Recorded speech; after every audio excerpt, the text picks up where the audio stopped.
You've tried everything to gain weight. Consistent training, sleep is on point, diet is clean, yet you still cannot move the scale and you're feeling stuck. Today I'll be going through the strategy that accelerated the final stage of my bulk journey without putting too much fat on along the way. This strategy recently got me to my goal weight of 80 kilos, and I started this bulk journey 5 years ago at 42 kilos, so I know for sure this will work for you. Let's get into it. In the past, you were probably doing everything correctly and you were gaining weight, and then all of a sudden your weight just stays stuck for many months. At the moment, you're probably lost, frustrated, and your confidence is slowly fading away as you're questioning your self-belief. Don't worry, that used to be me, and this is exactly what you need to do. You need to understand your calorie framework. What I want you to do right now is search online calorie calculator. What it will tell you to do is enter your age, height and weight, and then based on those things it will give you your maintenance calories. Now you're probably asking, why should you do this? The reason why I want you to calculate your maintenance calories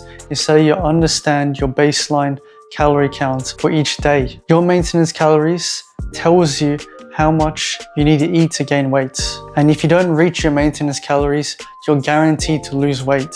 So it's all about how much you're eating and how much you're burning every single day. After you found this, I want you to start tracking your food. Tracking your food was a big difficulty of mine because it was hard to stay consistent with it. Make it a habit of yours by using a habit tracker to track whether you're tracking your food or not. I'm now tracking my food 80% of the time, which led me to gain more weight because I had clarity on how many calories I was eating every single day. Now what I want you to do is I want you to download MyFitnessPal. This is a food tracking app that is free to use, and it is something I use every single day. I like its accessibility a lot because you can search up things and you can also use barcode scanning, which helps a lot if the food isn't listed in the search tab. Now when you set up MyFitnessPal, it will also give you a guideline of how many calories you need to eat. It should be very similar to the one you had on your online calorie calculator. And these are just both estimates. You might need to actually eat more than that, or you might need to eat less, depending on your metabolic rates and how active you are. When you're tracking your food and you want to enter into a calorie surplus, don't feel guilty for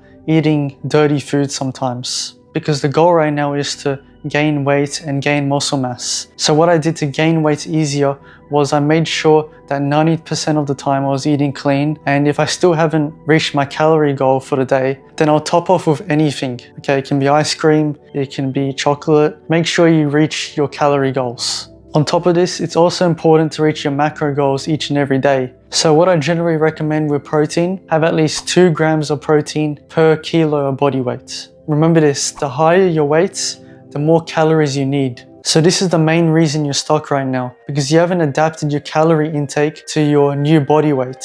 Before, when I was 72 kilos, my maintenance calories was around 3,000 calories. And when I wanted to gain weight now, I needed to eat around 3,200, 3,300 calories. And when I slowly got closer to 80 kilos, I needed to make sure I was eating 3,500 calories every day. Now it might seem like a lot, but your body adapts to this amount. If you're struggling to get to this calorie amount, then you need to introduce liquid calories. Liquid calories is pretty much smoothies, protein shakes, because it's easier to digest. The last thing in this framework is that you need to track your weight daily, especially at the start, because you just found your maintenance calories and you're not certain whether it's true or not. And if you're tracking your weight, then you'll understand whether you need to eat more than what your maintenance calories is saying, or you need to eat less than what it is saying. And tracking daily makes sure that you have clarity on what your weight is currently, so that you don't gain weight too fast and put on a lot of fat, or you have the opposite effect where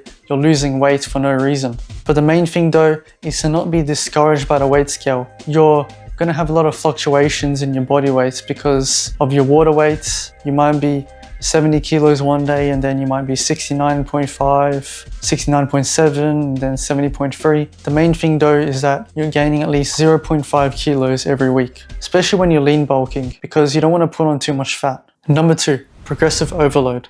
Now I went through how calories work, and you should have a good baseline of how to gain weight now. But to keep the weight you have and build muscle on top of this, you need to make sure that you're focusing on progressive overload in the gym. What I like to do to promote muscle growth is to add weight every few sessions. I feel like every few sessions is a good balance, because you don't want to add on weight too early as well. Because if you do it too early, then you're more prone to injury risk because you haven't let your body adapt to the new weights. And if you do it too late, then during your progressive overload weeks, you're going to have decreased performance from every single week you're overloading. You don't want to do it when you're about to deload, because your performance will decrease, you'll be more fatigued than ever, and you're not going to be able to overload on the weight. I want you to progressive overload because it increases muscle mass as it turns your fat cells into muscle. Because progressive overloading encourages protein synthesis. When you're progressive overloading, I want you to make sure your form is correct all the time.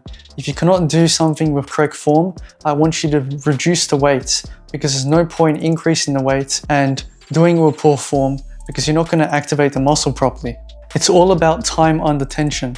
For example, when you're doing dumbbell incline bench press, I want you to go slow down and make sure that your chest is being stretched for at least a second before you charge back up. This will help you activate the muscle properly, because the worst thing to do is to injure yourself and not even target the muscle properly. And number 3, cut down your exercise. When you're bulking, you want to cut down on your cardio or do less intense cardio. The point of cardio when you're bulking is to make sure that you're not putting on too much fat. But if you do too much of it, then your calorie expenditure will increase and your calories won't be able to catch up, which leads to a calorie deficit. This was a big thing for me. I used to play tennis and go gym on the same day, and I thought it would make me have my dream physique. But in reality, it's about doing less. When you play tennis and go gym on the same day, you're doing cardio training and you're doing gym training, and that's a lot of calorie expenditure.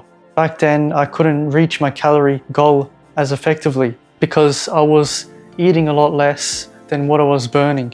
So I looked lean, but I wasn't gaining any muscle mass, because the whole goal of this is to be in a calorie surplus. So the strategy I implemented was I cut down my gym from 5 days a week to 3 days a week, so that I had more time to recover and more time to eat as well. You can also do 4 times a week, but that's the max you should probably do. Now, when you're going gym 3 to 4 times a week, my recommended splits for you is to either do push-pull legs if you're going 3 times a week, or you do bro split, which is upper lower, upper lower. In my final stage of bulking, I just did push-pull legs. It's very effective and easy to target each muscle group effectively. And then afterwards, once you bulked up enough, then you'll understand where your weaknesses are and which muscle groups you want to focus on more. So just make push-pull legs or bro split a baseline for your muscle mass. Then afterwards, personalize your program that puts more focus on a certain muscle group. So I want you to implement those 3 topics. I know it's a lot of information at first. Just go through them gradually. Make small changes over time. Don't try and do everything at once, because when you try and do that, the whole plan fails. So 1 week, I want you to focus on your diet. And then once you have your diet in place, then you can focus on progressive overloading in the gym. And then afterwards, I want you to focus on cutting down your cardio if you need to. Most of the time when bulking, it's all about trial and error. And these are the 3 topics that made a significant difference to my bulking phase. Comment bulk if you're currently trying to gain weight, and let me know in the comments how you're going with your bulk as well. Otherwise, thank you for watching and good luck on your journey.